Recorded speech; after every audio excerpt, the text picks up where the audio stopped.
Le parti Les Démocrates a déposé ce mercredi 21 février 2024, avant l'ouverture de la première session extraordinaire de l'année au palais du gouverneur de Porto-Novo, une proposition de loi modificative du code électoral. Cette proposition, qui n'a pas reçu le quitus du président de l'Assemblée nationale pour figurer dans l'ordre du jour de la session ouverte ce mercredi. À travers une conférence de presse tenue ce mercredi au siège du parti à Cotonou, le président du groupe parlementaire Les Démocrates, Nourenou Atchadé, a détaillé le contenu de sa proposition de loi portant modification du code électoral qui, pour lui, va désormais permettre la transparence, l'inclusion et la paix lors des élections. Suivez l'intégralité de sa présentation. Cette sortie médiatique est d'une très grande importance pour la nation. Je le dis d'entame pour que la question soit traitée avec beaucoup d'attention et beaucoup de précaution, parce que il s'agit de documents qui organisent les élections dans notre pays. Et comme vous le savez, une élection mal organisée entraîne beaucoup de difficultés dans une nation. Et nous avons à prendre toutes les précautions qui sied pour que nous ne vivons plus les élections passées, les élections que nous avons connues dans ce pays, les élections de 2019, qui ont fait des morts, des exilés et des prisonniers. Les élections de 2020, les élections surtout de 2021, par laquelle il fallait exclure tous les potentiels vrais candidats pour aboutir à un résultat, à une élection qui donne un président de la République gagnant dans un pays démocratique comme le Bénin, avec un résultat à l'Union soviétique d'antan, où on apprend que le camarade président est réélu avec 98% des voix. Je crois que ça ne nous ressemble pas au Bénin et nous devons faire l'effort de parfaire notre liste électorale. Qu'il vous souvienne que le code électoral en vigueur, le code du 15 novembre 2019, a été voté par le Parlement monocolore de la 8e législature. Et ce code ne répond pas aux exigences démocratiques de la transparence, de l'inclusivité des élections, de la paix surtout dans le pays, et également un code qui permette que les petits partis puissent vivre aux côtés des grandes formations politiques. Et quand vous observez bien, dans nombre de pays qui nous entourent, il arrive même que des candidatures indépendantes participent et gagnent les élections. Et notre Bénin, notre pays dans la sous-région, est une particularité. Et nous avons donc, si vous avez suivi l'actualité au Parlement, nous avons j'ai introduit une proposition de modification du code électoral à l'Assemblée nationale. Et nous voudrons ici vous dire le contenu de la proposition que nous avons déposée. Et comme je le disais tantôt, notre proposition tient à régler le problème de l'inclusivité des élections. Notre proposition veut régler le problème de la transparence, de la paix dans notre pays. Notre proposition également répond à l'exigence de la Cour constitutionnelle qui a voulu que l'Assemblée nationale puisse corriger le code électoral pour permettre que les maires dont le parrainage est en difficulté en ce moment, pour permettre que ce soit les maires de 2020 qui parrainent ou les maires de 2026. Alors, nous avons, comme je le disais tantôt, qu'ils vous souviennent que nous avons rencontré en audience le président de la République. Une délégation au haut niveau du parti avait rencontré le président de la République le 27 novembre 2023. Et à cette audience, nous avons évoqué certains aspects avec lui. Et par rapport à ces aspects, il avait marqué son accord, mais il fallait formaliser pour que ça devienne une loi. Nous avons tenu compte de tout ce qu'on s'est dit au cours de cette audience-là avec le chef de l'État. Il s'agissait de la transparence des élections. Et nous avons, dans notre proposition, proposé que la composition de la Sénat, qui organise les élections, qui est l'organe suprême de l'organisation des élections, soit modifiée. Et c'est l'article 20 qu'il fallait toucher pour le faire. À ce niveau, comme vous le savez, si vous regardez la composition de la Sénat aujourd'hui, c'est essentiellement la rupture qui s'y trouve. C'est la Sénat qui est la minorité, c'est la Sénat qui est la majorité. C'est la rupture qui est la minorité, c'est la rupture qui est la majorité. Donc, cette composition ne permet pas la transparence dans la gestion de l'élection. Parce que, comme vous le savez, les élections de 2023, quand nous avions demandé certains documents électoraux, la Sénat n'a pas eu froid aux yeux pour nous dire que ces documents-là sont déjà caducs. Je pense que si c'était une Sénat de toutes les formations politiques, une Sénat où toutes les formations, où toutes les tendances, je vais dire, sont représentées, l'opposition comme la mouvance, on n'aurait pas eu cette interprétation.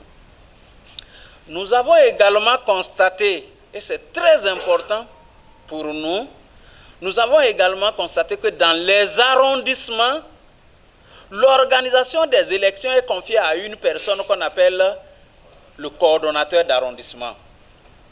Et tout le jeu se fait à ce niveau-là. Et lorsque la compilation au niveau des arrondissements est faite,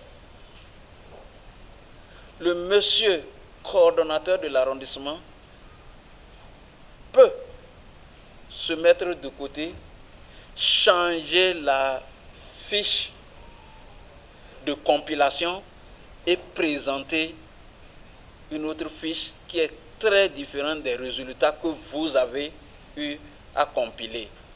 Et les tests en vigueur disent qu'au niveau de la compilation, il faut faire 4 copies. Une copie pour la Sénat, une copie pour la Cour constitutionnelle, une copie qu'on affiche, une autre copie au coordonnateur lui-même. Mais où est-ce que les autres partis ont la copie pour s'opposer à la copie que le coordonnateur d'arrondissement lui seul présente à la Sénat? Je crois qu'il y a un flou artistique bien réfléchi et qui ne permet pas la transparence des élections. À ce niveau, nous avons proposé qu'au lieu qu'on mette notre destin commun dans les mains d'une seule personne qu'on appelle coordonnateur d'arrondissement, qu'il soit créé une commission d'arrondissement. Et au sein de cette commission d'arrondissement, il y aura le représentant de la Cour constitutionnelle, le représentant de la Sénat, le représentant des partis politiques en lice ou des candidats en lice. S'il s'agit des élections communales et des élections législatives, le représentant de la Cour suprême également participe à la commission d'arrondissement. Et c'est à la commission d'arrondissement de faire la compilation des résultats dans l'arrondissement. C'est comme si une première proclamation des résultats se fait au niveau de l'arrondissement. C'est comme si la Cour constitutionnelle y est, la Cour suprême y est, les représentants des candidats y sont, et on se contrôle, tu me contrôles, je te contrôle, et le jeu est clair. C'est ce que le parti propose, et nous pensons que si on est pour la transparence des élections, on ne devait pas s'y opposer. Nous avons également parlé de l'élaboration de la liste électorale. Tout se fait actuellement dans un flou total. C'est l'ANIP qui est en train de modifier la liste électorale, puisque en principe, dans tous les pays que nous connaissons, la liste électorale se corrige tous les ans. Tous les ans, on corrige la liste électorale. Parce qu'il y a de nouvelles personnes qui rentrent dans l'âge de voter, d'autres qui décèdent, qu'on sort de la liste, ainsi de suite. Aujourd'hui, la structure qui fait ce travail-là s'appelle ANIP. Et cette structure est dirigée par un Rwandais. Personne, aucun Béninois, je peux le dire, politique, ne sait ce qui s'y passe. Et nous avons dit que cela ne tienne. Mais l'année électorale, lorsqu'on sera dans l'année électorale ou l'année avant, de toutes les façons, 160 jours avant les élections, il va falloir mettre un comité ad hoc pour l'extraction de la liste électorale. Vous avez vu la liste avec laquelle on a voté la dernière fois, tout le chamboulement qu'il y a eu autour, où des gens ne se sont pas trouvés, n'ont pas retrouvé leur centre de vote, ni leur poste de vote. Donc nous avons pensé que 160 jours avant les élections, il faut mettre un comité ad hoc chargé de l'extraction de la liste électorale. Et ce comité ad hoc doit être composé de 2 représentants proposés par la minorité parlementaire ou l'opposition parlementaire, je voulais dire, parce que le terme minorité devient conflictuel. Et la mouvance parlementaire et l'opposition parlementaire. Une autre personne, un technicien désigné par comment on l'appelle, le président de la République, un deuxième expert désigné par le chef de file de l'opposition. Une septième personnalité sera désignée par la société civile, ceux qui sont en charge de l'élection, la plateforme de la société civile qui s'occupe de l'élection dans notre pays. Ça fait 7 personnes pour composer ce comité ad hoc d'extraction de la liste électorale. Qu'il vous souvienne aussi que nos représentants dans les postes de vote se sont plaints de ce qu'ils n'ont pas reçu des feuilles de dépouillement, les procès-verbaux. Nous avons mis dans notre proposition d'amendement que le refus de délivrance de procès-verbal par un agent de bureau de vote est une infraction au code électoral et pénal. Donc, et nous avons plus tard dit toutes les infractions au code pénal à l'élection présidentielle, à l'élection dans notre pays, devaient être une infraction imprescriptible. Parce qu'au Bénin, nous avons constaté que des gens se sont permis, parce qu'ils ont la couverture du pouvoir, de dire j'ai voté 8 carnets, 12 carnets et rien ne s'est passé. Des images ont circulé où en plein jour, les gens cachetaient et prononçaient les noms des candidats pour lesquels ils cachetaient et rien ne s'est passé. Nous avons proposé que ces crimes, ces fraudes-là soient imprescriptibles pour décourager. Parce que les gens ont dit que c'est nous qui sommes là. On fait ce qu'on veut, rien ne se passera. Mais si rien ne se passe aujourd'hui, ils doivent se mettre en tête que demain quelque chose peut se passer. Donc, il faut décourager ces velléités et rendre imprescriptibles ces fautes-là pour que, même dans 10 ans, dans 15 ans, dans 20 ans, lorsque les choses vont changer, lorsque le régime va tomber, que les nouvelles autorités puissent punir ces comportements. Donc voilà, en ce qui concerne la transparence, il y a d'autres. Il y a également, par rapport à l'inclusivité des élections, par rapport à l'inclusivité des élections, nous avons épinglé le quitus fiscal.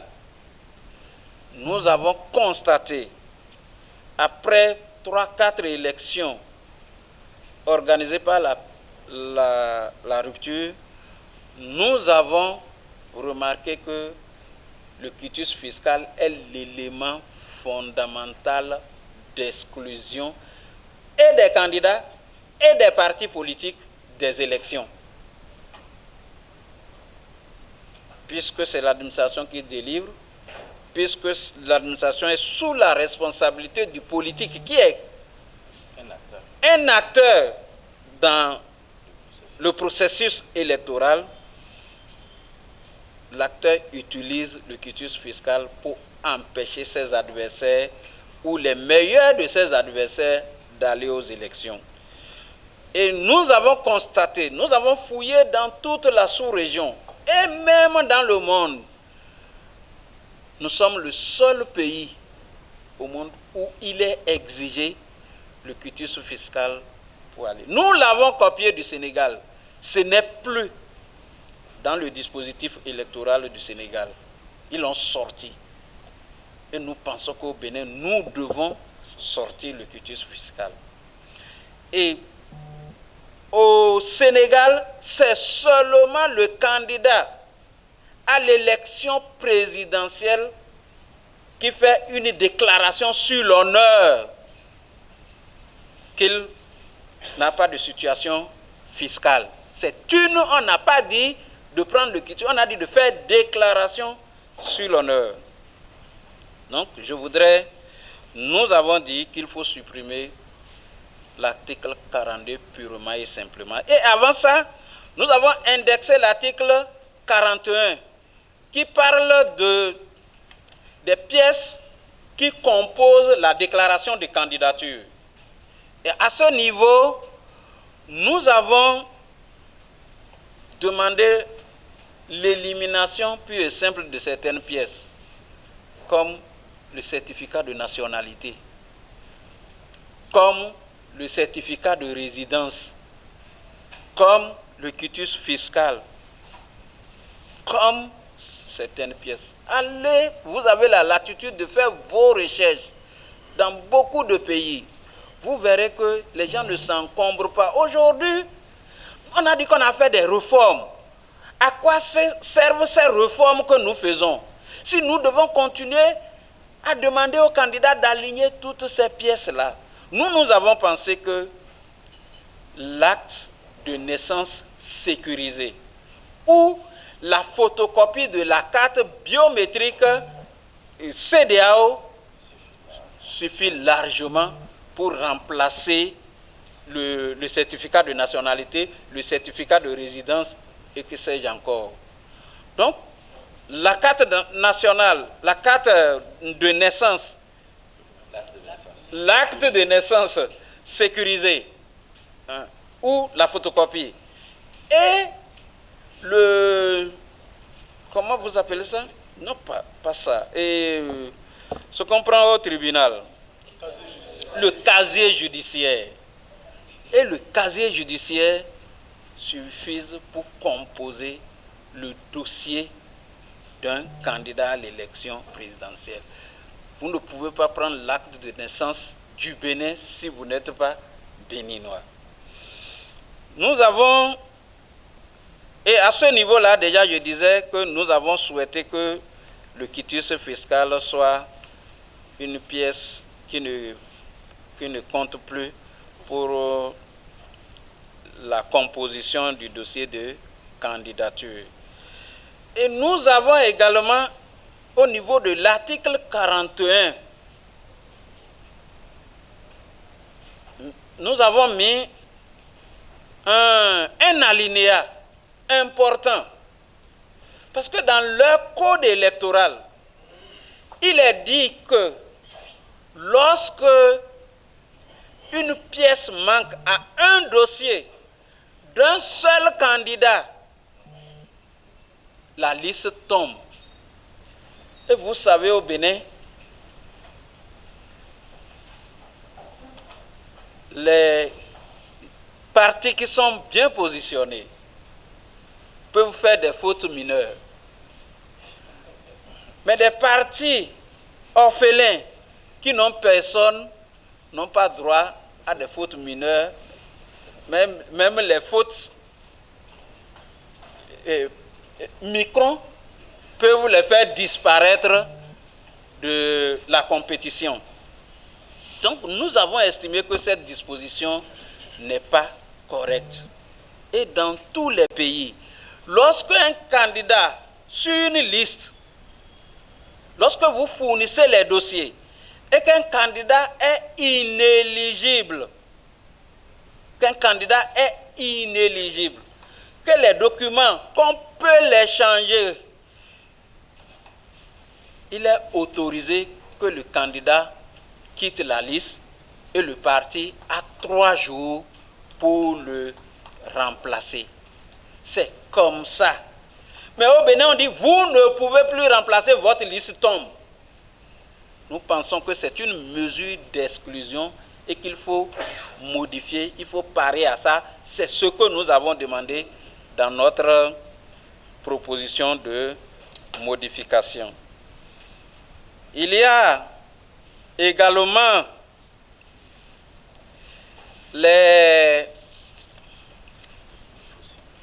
la question de caution électorale. Vous savez, la caution pour les élections présidentielles au Bénin, c'était à 250 millions. Maintenant, ils ont ramené ça à 50 millions. Merci beaucoup. Oui. Pour le match amical, ils ont ramené ça à 50 millions. Merci beaucoup. Mais c'est encore très élevé par rapport à ce qui se fait dans les autres pays. Le Bénin, notre pays, est le plus cher au monde en matière de caution électorale. Alors que nous sommes le pays le plus pauvre de la planète.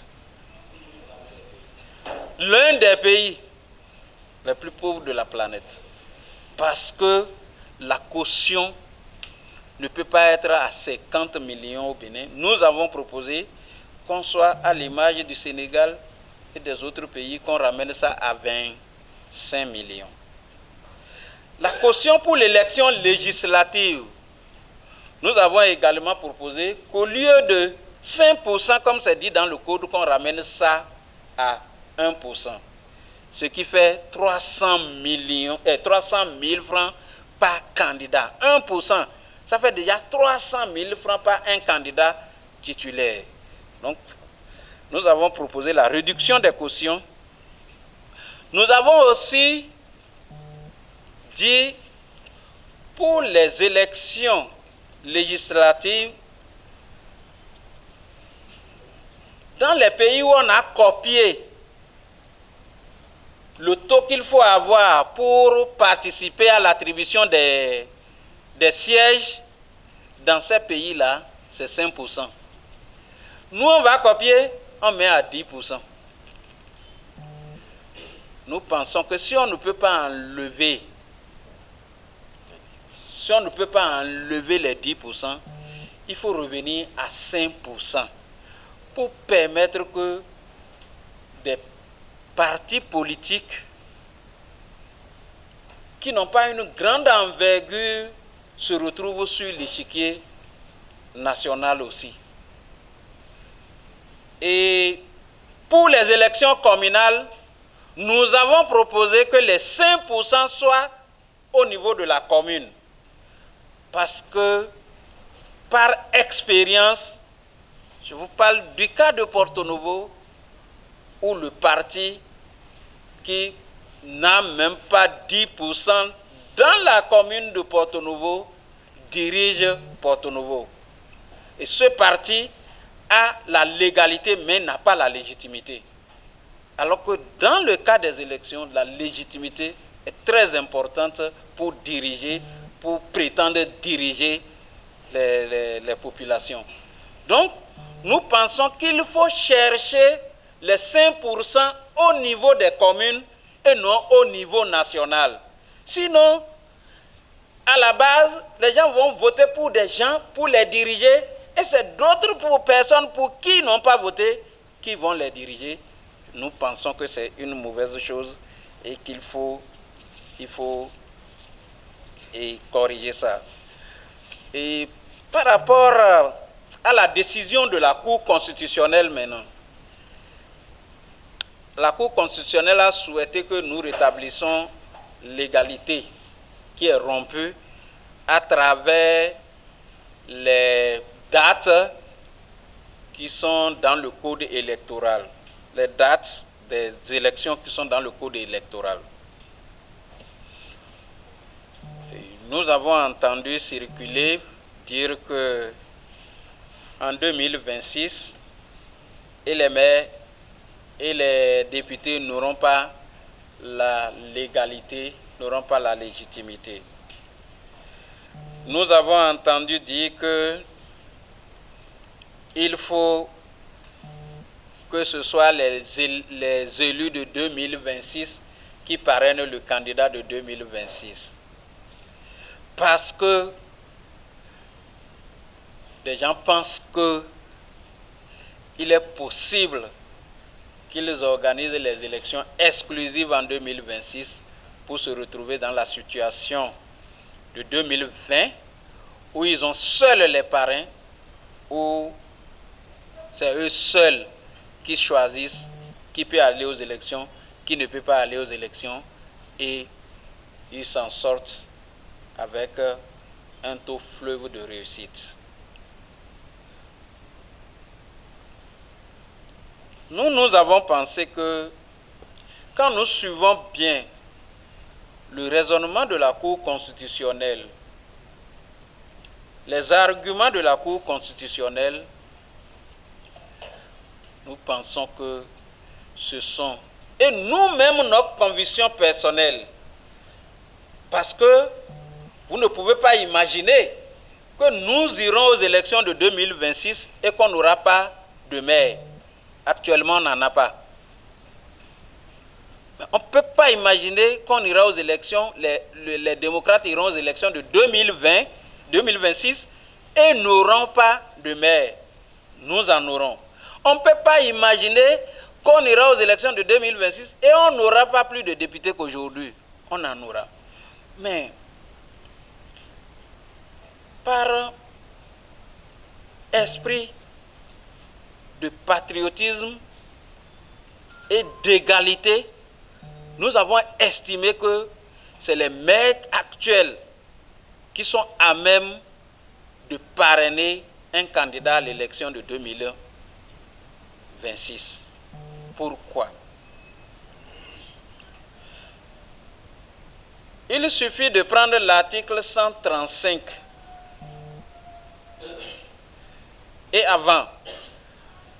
Le problème qui se pose, c'est que le dépôt des candidatures, le dernier jour pour le dépôt des candidatures, c'est le 5 février. Le dernier jour pour l'installation des maires, c'est le 15. C'est du 1er février au 15. Du 1er février au 5, il y a des nouveaux maires qui seront déjà installés. Il y a des anciens maires qui seront là. La Cour dit des nouveaux maires ne peuvent pas parrainer et des anciens maires vont parrainer à la fois. Il faut rétablir l'égalité. C'est simple. Et la Cour dit les députés actuels, ils ont toute la légalité. Ils peuvent vous parrainer. Mais c'est de faire en sorte que les anciens maires parrainent. Et c'est ce que la proposition que nous avons faite. Imaginez un instant, s'il vous plaît, chers camarades, qu'on dise que c'est les prochains maires qui vont parrainer ou les prochains députés qui vont parrainer. Les gars sortent des élections. On proclame les résultats. Le contentieux électoral est en cours. Et on dit qu'il va parrainer. Il s'est passé un cas à l'Assemblée nationale où un député bien assis, le lendemain, on enlève son ministre, il vient et dit « je prends ma place ». La Cour constitutionnelle lui dit « cède la place à ton titulaire ». Il y a des cas où on peut invalider les députés. Voilà qu'il vient de parrainer. Quelle légitimité a-t-il? Plus que ceux qui sont là depuis. Quelle légitimité a-t-il? Donc nous pensons que les plus légitimes, parce que la légitimité d'une mandature finit le jour, le jour de la fin de mandat à minuit. À minuit. Pour les députés, la fin de notre mandat, je crois c'est le 8 ou le 7 à minuit. La fin du dépôt des candidatures, c'est le 5. En quoi nous n'avons pas de légitimité? Et deuxièmement, mais je dis, un président de la République qui fait un prêt sur 14 ans, est-ce qu'il sera là après 2 ans? Est-ce qu'il sera là pour 14 ans? Il utilise la légitimité qu'il a aujourd'hui. Personne ne peut lui contester ça. Un président de la République qui organise les élections, qui n'est pas élu.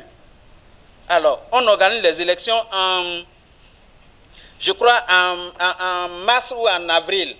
En avril, un président est élu.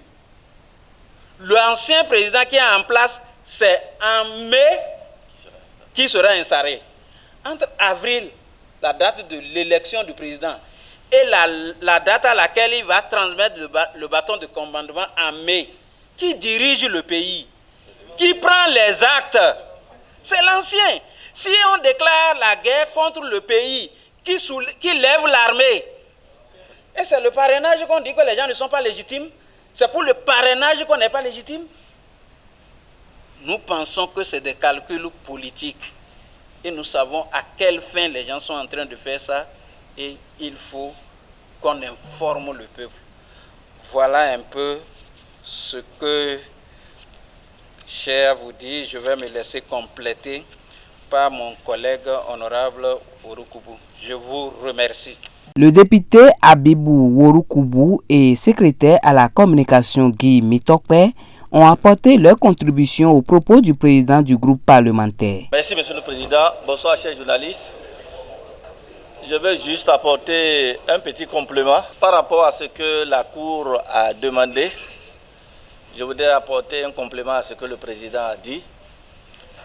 Alors, au niveau de l'article 41, nous avons fait un ajout parce que dans l'ancien code, nous avons constaté que la période de délivrance du parrainage n'était pas cadrée. Et par rapport à ça, alors on a proposé que le parrainage puisse être délivré au cours de la période du 1er au 15 janvier de l'année électorale. Ça veut dire en 2026. Et mieux au niveau de l'article 135, où il est question de donner le nombre de jours, la date butoir, d'accord, pour le dépôt des dossiers de candidature pour le président de la République. On avait dit 50 jours avant le lancement de la campagne. Dans notre proposition, nous avons proposé 60 jours, ce qui permet, d'accord, de mettre aussi bien les maires que les députés dans l'égalité de pouvoir parrainer. D'accord? Donc, voilà un peu ce que nous avons corrigé. Et au niveau de l'article 49 de la Constitution, on devait adapter l'article 142 du Code électoral, où il était question au niveau du Code électoral de 5 jours pour organiser les élections en cas d'annulation. Or, dans la Constitution, il était question de 14 jours. À ce niveau, nous avons proposé 14 jours pour mettre le Code en conformité avec la Constitution. Donc, voilà pour ce que la Cour a demandé, ce que nous avons apporté comme correction. Alors, au regard de ce que le Président vient de dire, vous allez constater que avant même que la Cour ne se prononce pour nous faire injonction, nous avons déjà fait la relecture du code pour nous rendre compte que ce code est truffé d'immondicité, est truffé d'erreurs. Or, lorsqu'on fait des réformes, c'est pour améliorer. Et lorsque vous observez ce code-là, toutes les réformes qui ont été faites sont de nature à être taillées sur mesure. Oui, ce n'est pas de nature à favoriser la transparence. Ce n'est pas de nature à favoriser l'inclusion. Oui. Et comme vous le savez, toute loi doit être conçue de façon impersonnelle, impartiale, de façon objective. Mais lorsque nous faisons la lecture de ce code, on a l'impression que c'est taillé sur mesure. Je crois que le moment est arrivé pour mettre notre code dans les normes, les standards internationaux. Puisque c'est ce que nos adversaires réclament. Ils veulent ce qui est bon, ce qui est beau, ce qui est joli. Pourquoi ne pas le faire au niveau du code électoral? Faisons la même chose pour que tout le monde soit à l'aise. C'est ce que nous demandons. Et c'est ce que nous avons eu à proposer. D'accord? Et lorsque vous aurez l'occasion de jeter un coup d'œil là-dessus, vous allez constater à travers notre proposition, nous avons réglé beaucoup de choses. S'ils sont honnêtes, s'ils sont sincères, je crois qu'ils doivent accueillir à deux bras les propositions que nous avons faites. Je vous remercie. Compte tenu de la gravité de la situation, d'ajouter quelques mots à la suite de ce qu'il a dit et à la suite de ce que l'honorable Ouroukoubou a si bien dit. Je suis un homme, je vais dire, triste et meurtri. Je suis un homme triste et meurtri parce que nous devons travailler pour les générations à venir. Nous devons travailler pour la postérité. Nos actes d'aujourd'hui doivent pouvoir inspirer les générations à venir. Mais quand je vois nos amis, nos frères d'en face, quand je vois leurs pratiques, accepter que je dise que je suis un homme triste et meurtri. Leurs agissements, jour après jour, m'attristent. Parce qu'on ne peut pas dire qu'on est engagé pour le bien d'une nation et envoyer un mauvais message à la prochaine génération. Vous savez, la paix se construit. Et la paix durable, c'est vos comportements qui construisent la paix durable. Depuis le jour où j'ai vu ces gens-là défendre que les députés du bloc républicain sont la minorité parlementaire, je me suis dit, ce sont des gens sans foi ni loi. Et ces personnes-là, si elles vous saluent, comptez toujours vos doigts pour savoir si vos doigts sont encore au complet. Et je suis très sincère quand je le dis, parce qu'on ne peut pas défendre de pareilles choses quand on respecte son pays. Parce que la loi, la lettre de la loi et l'esprit de la loi, en qualifiant les députés de l'opposition, de la minorité parlementaire, parlent naturellement de l'opposition. Mais je ne dirais même pas un concours de circonstances quand je regarde leur comportement. Je peux même dire que c'est à décès. Parce que nous savons qu'on n'a pas eu 28 députés. Et ça, je continue de le marteler. À la sortie des dernières élections législatives, on n'a pas eu 28 députés. Nous le savons et ils le savent. Donc, en nous mettant 28 députés comme OBR, c'était pour créer et creuser la confusion. Mais nous ne cesserons pas, nous ne nous laisserons pas aller au découragement. Je disais tantôt que, à la suite du deuxième vice-président, j'ai accepté de prendre la parole parce que le deuxième vice-président, pour ne pas dire le président du groupe parlementaire, quand je l'ai vu parler tout à l'heure, une fois de plus, je me suis convaincu que nous avons un sacerdoce à accomplir, nous au niveau de l'opposition. Et croyez-moi, nous nous donnerons les moyens au niveau de notre mentalité, de notre morale, les moyens politiques pour trouver des solutions durables à ces difficultés auxquelles nous faisons face. Parce que lorsque vous voyez les détails de tout ce que le président du groupe parlementaire a donné concernant notre proposition, nos différentes propositions, en ce qui concerne la relecture du code électoral, vous comprendrez que nous ne sommes soucieux que de l'avenir de ce pays. Parce qu'en réalité, on a l'impression qu'au niveau de l'opposition, nous nous soucions d'un pays en paix et d'un pays paisible.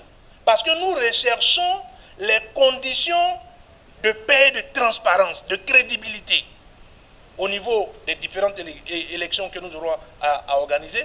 Mais pendant ce temps, on a l'impression que nos amis en face se battent pour la pérennisation d'un régime.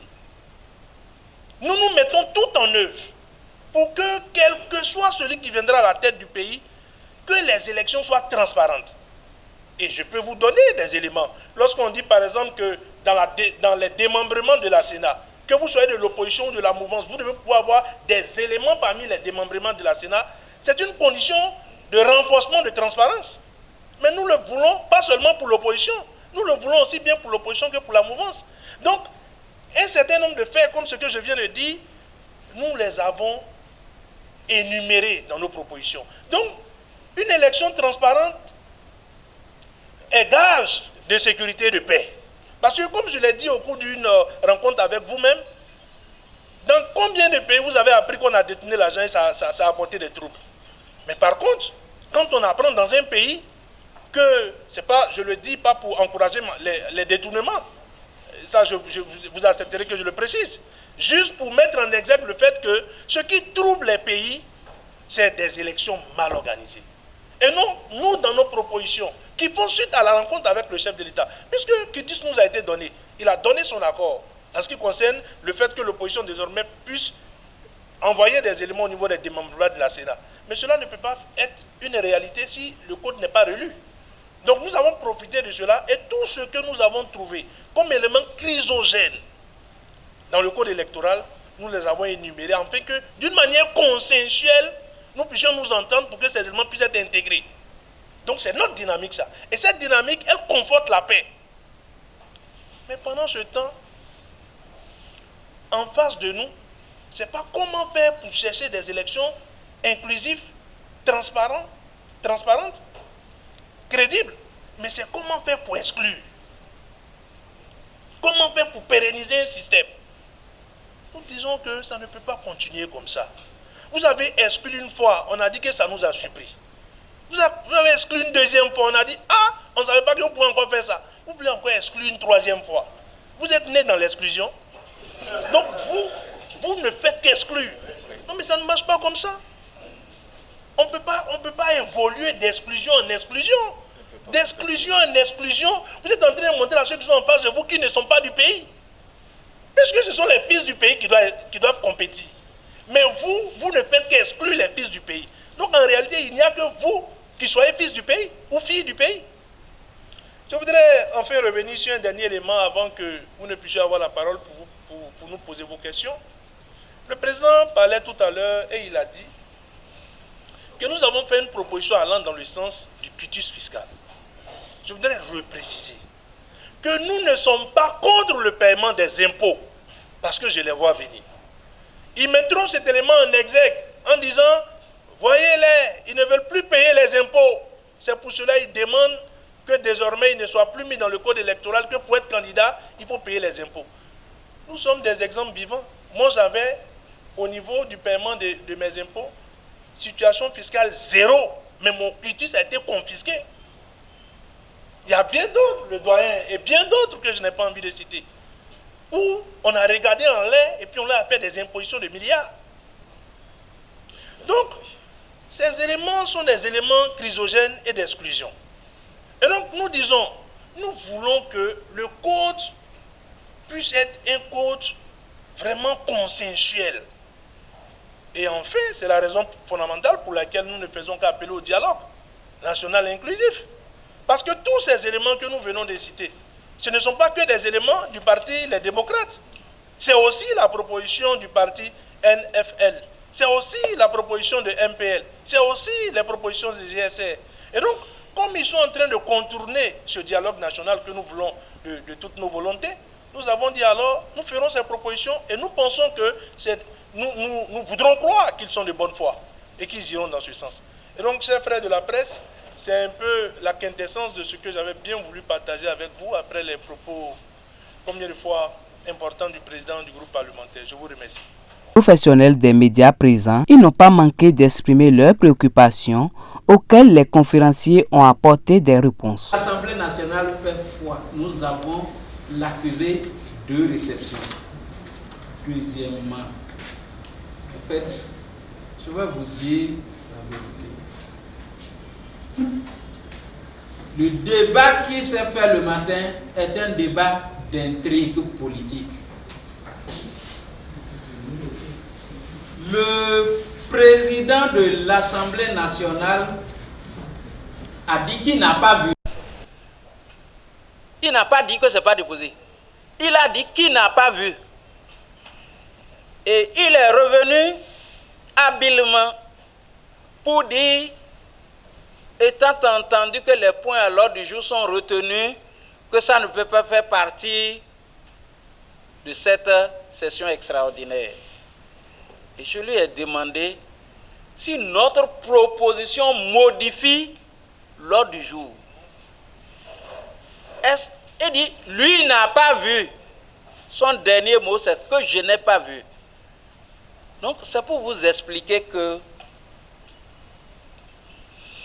le règlement intérieur dit, lorsque vous convoquez une session extraordinaire, les points à l'ordre du jour sont retenus. Et lorsque vous finissez ces points à l'ordre du jour, aucun autre point ne peut plus être discuté. Vous clôturez immédiatement la session extraordinaire.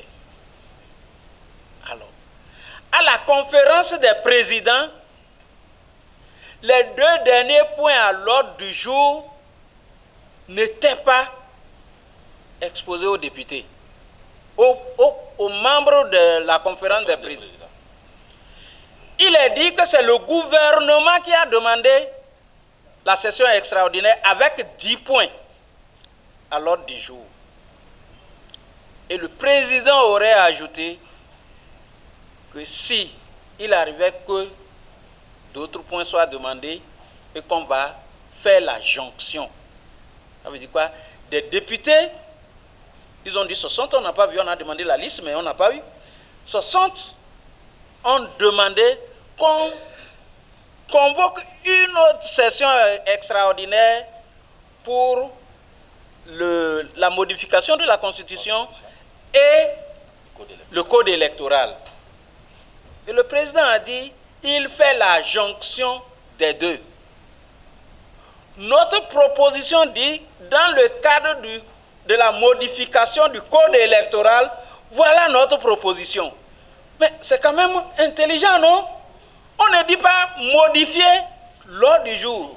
Mais ce n'est pas les papiers qui sont programmés.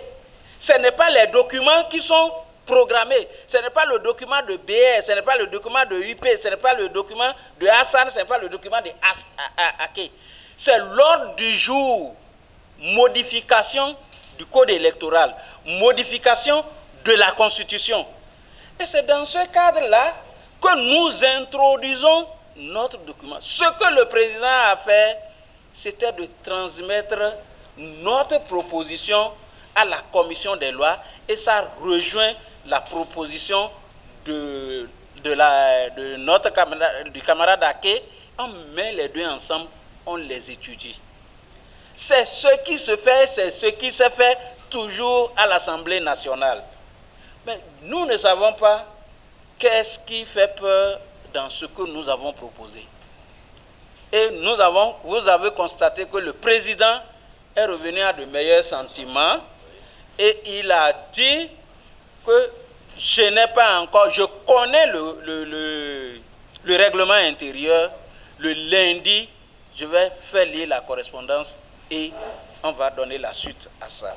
Donc, moi je pense que c'est de droit que notre proposition doit être prise en compte dans l'étude si tant est qu'au cours de cette session extraordinaire, nous pouvons étudier la proposition de révision du code électoral. C'est de droit que notre proposition doit être prise en compte. Donc ce n'est pas notre force. Deuxièmement, vous avez demandé si nos propositions ne passaient pas. Alors, si nos propositions ne passaient pas, je vais parler comme l'autre. Est-ce que vous avez des conseils à nous donner?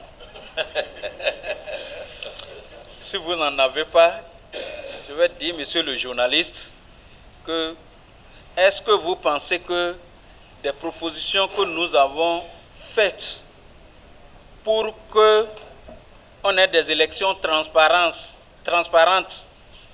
est-ce que vous pensez que les camarades vont rejeter ça? Des propositions que nous avons faites pour la paix, est-ce que vous pensez qu'il faut rejeter ça? Des propositions que nous avons faites pour l'inclusivité des élections, est-ce que vous pensez qu'on doit pouvoir rejeter ça? Nous, on ne peut pas présager de ce que ça va être rejeté. C'est pourquoi nous vous prenons à témoin. C'est pourquoi nous vous prenons à témoin, pour que chacun de vous, en ce qui vous concerne, que chacun puisse informer largement. Nous allons mettre la quintessence, l'entièreté de la proposition à votre disposition. Et vous-même, vous allez lire pour voir si nous avons fait de bonnes propositions, si on a fait de mauvaises propositions. Là où notre proposition est mauvaise, appelez-nous. Puisque nous sommes députés, nous avons le droit d'amendement. Nous allons continuer de faire l'amendement. Notre propre texte peut être corrigé. Lisez le texte, lisez le document. Si le document est mauvais, dites-nous. On va mettre le document à votre niveau et vous allez nous dire ce qui ne marche pas. À travers les questions, on peut comprendre un peu la confusion que la séance de ce matin a pu créer dans l'esprit des Béninois par rapport au dépôt de notre proposition de loi. Alors, ce qu'il est important de dire, tel que le président l'a dit, nous sommes d'accord qu'on convoque une session extraordinaire sur la base d'un ordre du jour précis. Alors, cet ordre du jour-là, nous le connaissons. Et dans cet ordre du jour, il y a la question de la modification de la loi électorale. d'accord, tout sujet portant sur la loi électorale rentre dans le cadre de cet ordre du jour. C'est ce qu'il est important de comprendre. C'est tout. On ne peut pas refuser tout ordre du jour, tout ce qui a rapport au code électoral, de rentrer dans ça. C'est tout ce qu'il est important de comprendre. Donc c'est précis, l'ordre du jour est précis, nous connaissons, et notre proposition de loi, c'est sur la modification du code électoral. Ça rentre dans l'ordre du jour. Ce n'est pas contraire, quelle que soit la situation. Et c'est la raison pour laquelle le président a dit qu'il n'a pas vu. S'il avait vu, il saurait que ça concerne donc l'ordre du jour qui est là. C'est ça la confusion. Il est important que les gens comprennent. On n'est pas en train de faire le forcing. On n'est pas sorti de l'ordre du jour. C'est conformément à l'ordre du jour. Vous le savez, notre proposition, c'est sûr, n'a rien à voir. Qu'on ait déposé ce matin, qu'on ait déposé hier. Ce n'est pas nous qui avons appelé cette session extraordinaire. C'est celui qui a appelé la session extraordinaire qui nous a amené nous-mêmes à faire notre proposition afin de contribuer, exactement, de contribuer à l'amélioration de ce code électoral-là. C'est de ça qu'il s'agit. Il ne faut pas qu'on vous dise le contraire. Il n'y a pas deux façons de comprendre la chose. Nous, il fallait qu'on concerte quand même les autres partis de l'opposition, qu'on prenne tout notre temps pour faire un bon travail.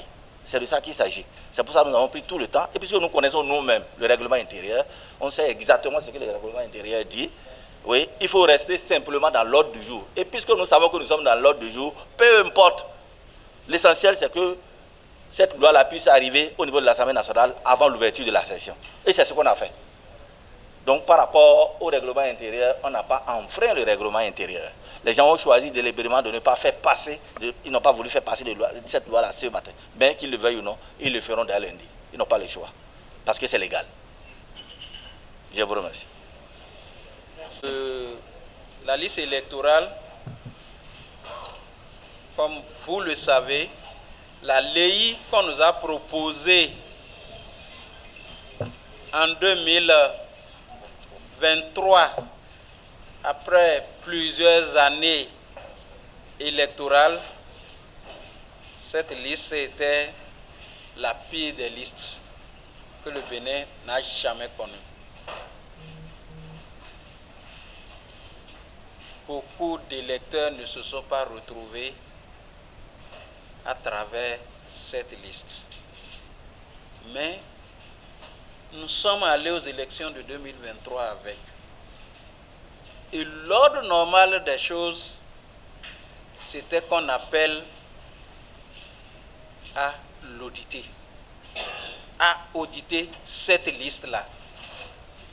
On n'avait pas à demander au président de la République, mais lui-même devait appeler à son audit pour qu'on sache exactement qu'est-ce qui s'est passé pour que les électeurs de Cotonou se retrouvent à Calavi, pour que les électeurs de Calavi se retrouvent à Porto Novo. Mais comme ce n'est pas arrivé, conscient du rôle qui est le nôtre, le rôle de recherche de paix, de la transparence, parce que la transparence de toute élection commence par la transparence de la liste électorale. Et nous avons suggéré au président de la République que la liste soit auditée. Il a marqué son accord. Il a dit, trouver les experts, je vais demander à l'État de payer. Au prime abord, nous avons estimé que ce n'est pas une affaire des démocrates. Avec un peu de recul, on a compris que la réponse du président, c'est vous les démocrates qui demandez à les faire. Ce n'est pas une affaire des démocrates, c'est une affaire de la nation. Nous devons nous entendre au niveau national pour le faire. Opposition comme mouvance, parti politique comme gouvernement, pour auditer la liste. Mais à une autre rencontre, le président de la République a insisté pour dire que c'est de bonne foi que lui le dit. Parce que si c'est le gouvernement qui cherche les experts, que tout résultat qui sortirait de cet audit ne serait pas crédible.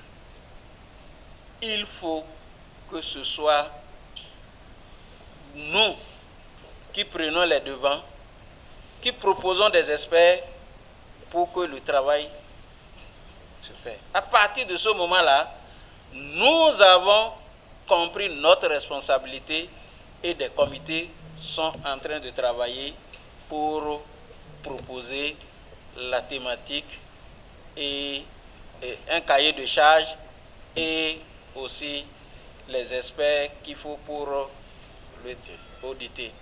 Donc, le travail est en cours. Merci beaucoup. Merci infiniment.